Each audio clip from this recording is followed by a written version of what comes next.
A kind lady came to help Pinocchio and took him to her home. "Hello, Pinocchio. I'm a friend and I saw it all," she said. "Those robbers were trying to steal your money." "Money," said Pinocchio. "What money?" And his nose grew longer again. "They wanted your money," said the kind friend. "Where is it now?" "Under the tree," lied Pinocchio. Really it was in his hand. So many lies. Again his nose got longer. "Your nose is growing," smiled the friend. "You're lying."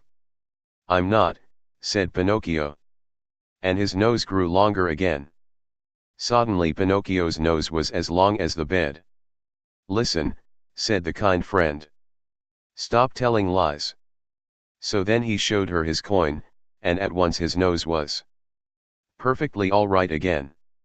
"Now don't tell any more lies," said the friend kindly. "Be good, and go and find your father." So Pinocchio thanked her and hurried back to town. But then oh no! He met the Fox brothers again. "Ah," said Tommy Fox. "Where did you go?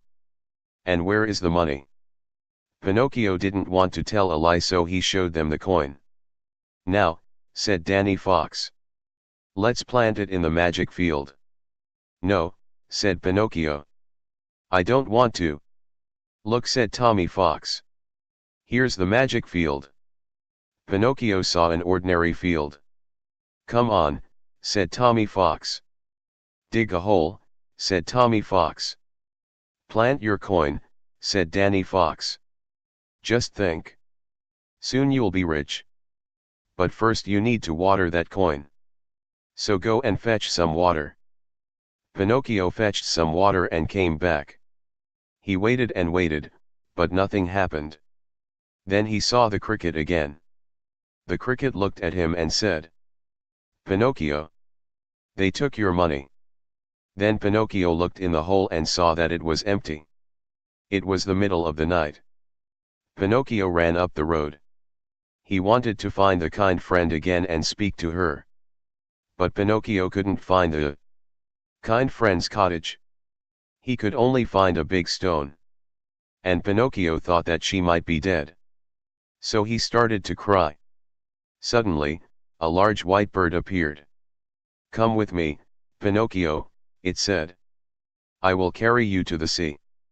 Your father's looking for you. He's in a little boat."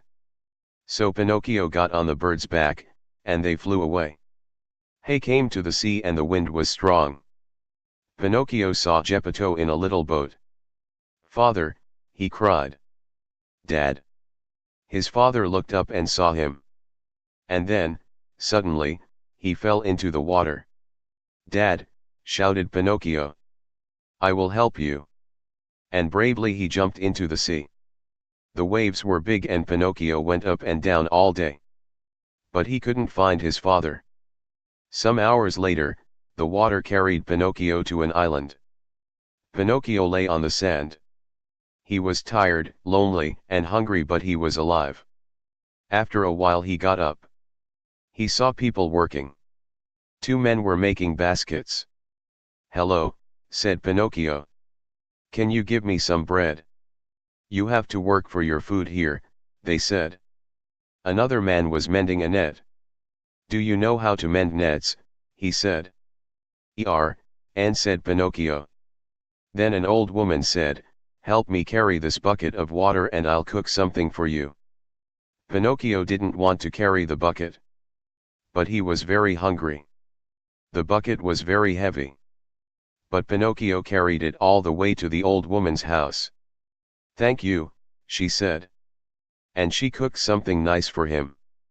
Then Pinocchio saw her blue hair. "It's you," he cried. "The kind friend." "Yes," she said. "But you're different." "Yes. I am older now." "Will I grow older?" asked Pinocchio. "No," she said. "Puppets can't grow. Only real boys can grow." Then Pinocchio started to cry. "I want to be a real boy. I don't want to be a wooden puppet. If you go to school and work hard, she said, then you will become a real boy. So the next day Pinocchio went to school. Oh, shouted the school bullies. A puppet. You can't learn anything, wooden head, said a boy. But Pinocchio didn't listen to them. He worked hard. He listened to the teacher. He didn't talk in class. And he made friends with a bog called Candlewick. The kind friend was pleased with him. Tomorrow evening you'll be a real bog, she said. But the next day Candlewick said, Hey, Pinocchio. I'm not going to school today. I'm going to Lazyland. What's that? Said Pinocchio. It's a fun place, said Candlewick. Nobody does any work. There are no teachers. We just play and eat sweets all day. Then a very strange bus arrived. It was pulled by 8 grey donkeys. Come on, said Candlewick. The bus did look interesting, so Pinocchio said, Okay.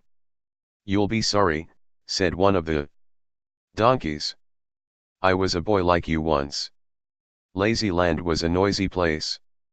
There were children everywhere, playing and shouting and eating sweets. It was fun at first, but soon Pinocchio felt tired and wanted to go home. Oh, come on, said Candlewick. Have some more sweets. The next day Pinocchio felt strange. Ah, he cried. Candlewick. Help. My ears. Oh no. Your ears are the same. We've got the donkey sickness, said Candlewick. We are changing into donkeys. It was true. Soon they had tails and fur. Then the bus driver took them to a donkey market and sold them. An angry man bought Pinocchio, but soon he didn't want him anymore. I'm going to throw this donkey into the sea and get a new one, he said. Pinocchio fell into the deep blue water. And slowly he changed back into a puppet. Then a huge whale opened its mouth and suddenly Pinocchio found himself inside. There he could breathe, and there inside the whale he saw his father. Dad, he cried. I tried to help you. There's nothing to eat but fish, said the old man. How can we get out of here? The way we came in, said Pinocchio. Let's go. When the whale opened its mouth, they swam out. Then a dolphin carried them back to land. Now Geppetto was too old and tired to work, so Pinocchio took him home. Pinocchio went back to school. You are a good boy, Pinocchio, Geppetto said. But I'm not a boy, Dad, said Pinocchio.